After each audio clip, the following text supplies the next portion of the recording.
narito na naman tayo para sa isang napaka-sweet, nakakapanabik at sobrang trending na love story nila Kalingap Jomar at Carla.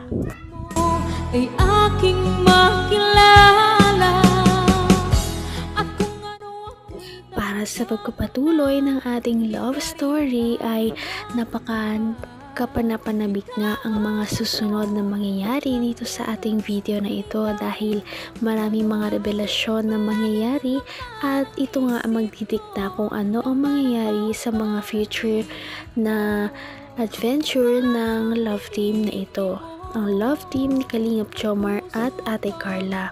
Itong nakaraan nga ay nagkaroon sila ng hindi pagkakaintindihan dahil hindi na kinikibo ni Ate Carla si Kalingap Jomar. Hindi na daw ito sumasagot sa mga tawag at mga chat nito. Kaya tuluyan na niya itong pinuntahan sa bahay nila Ate Carla para malaman na kung ano ba talaga ang mga mangyayari sa kanilang dalawa.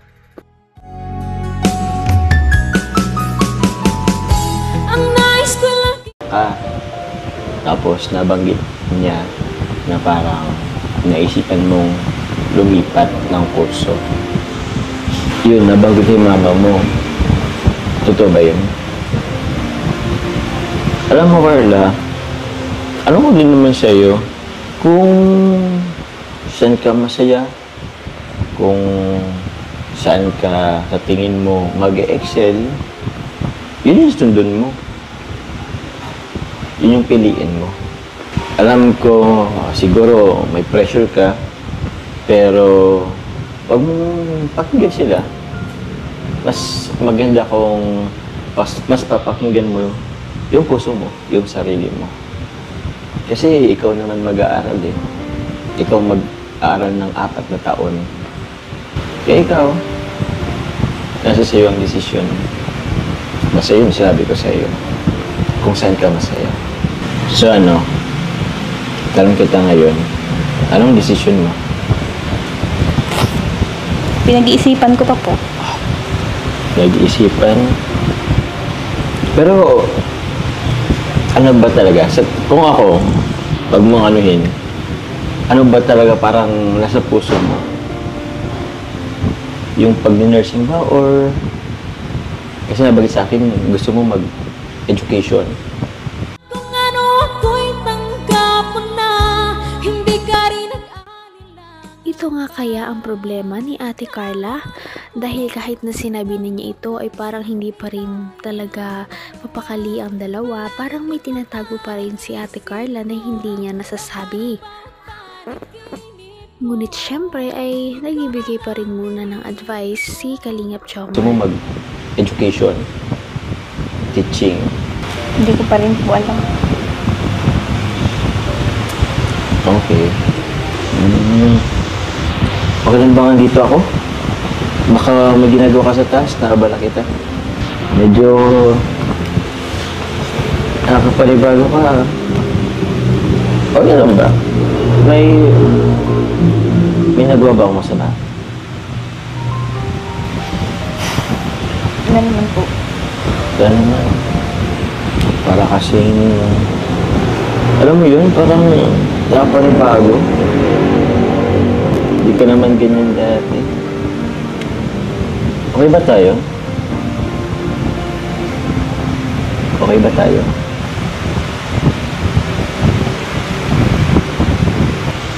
Alam mo, may gusto ko sanang sabihin sa'yo eh. Pasensya na ha. Late na pero andito pa rin ako. Yun nga, kasi meron kasi kung gusto kong sabihin sa'yo. Tawag niyan, actually nahiya kasi ako eh. Gusto ko rin kasi malaman yung status natin dalawa.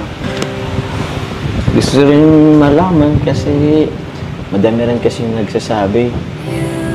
Gusto ko rin naman itry. Bahala na, ewan.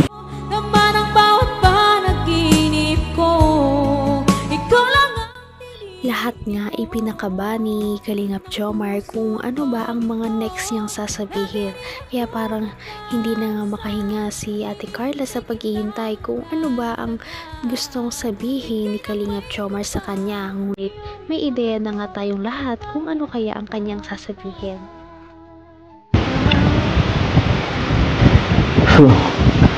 Kasi nga itong buwan ng August, hapon actually, Girlfriend's Day. Kaya nakabahan tuloy ako eh. Teka lang muna. Take lang po. Ha? Okay naman. Carla.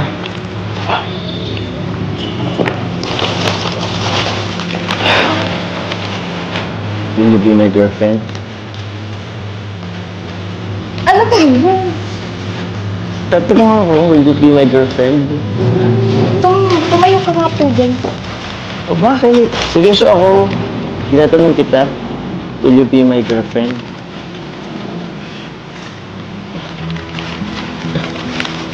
Upo ka lang muna. Aba, ayoko. Hindi ako upo hanggat di mo sinasagot yung tanong ko.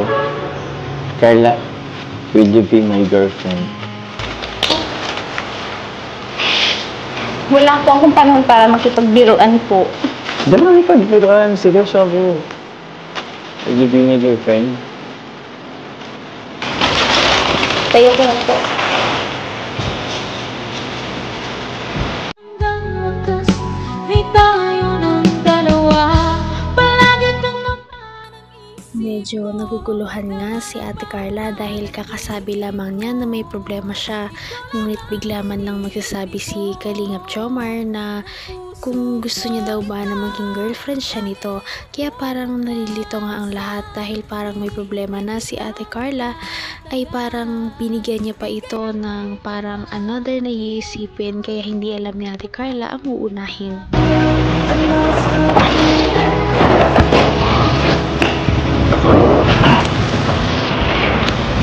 So, Carla, ano yung sagot mo? Alam niyo naman po yung sitwasyon ngayon, di ba? Saka hindi rin po ito yung tamang tanong po. Ganun ba? Okay, naitibayin ko naman. Pasensya ka na ha.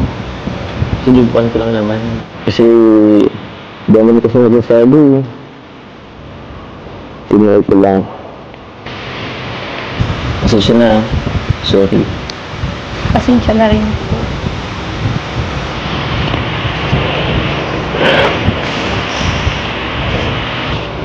Gabi na po.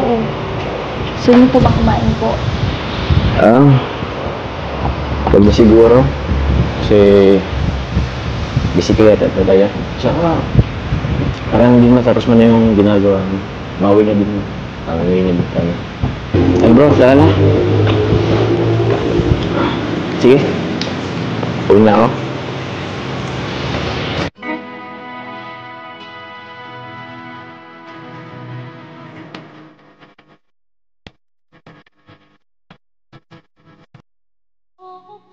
Nakakagulat man, pero maintindihan din naman natin si Ate Carla kung bakit ganun ang kanyang nasabi.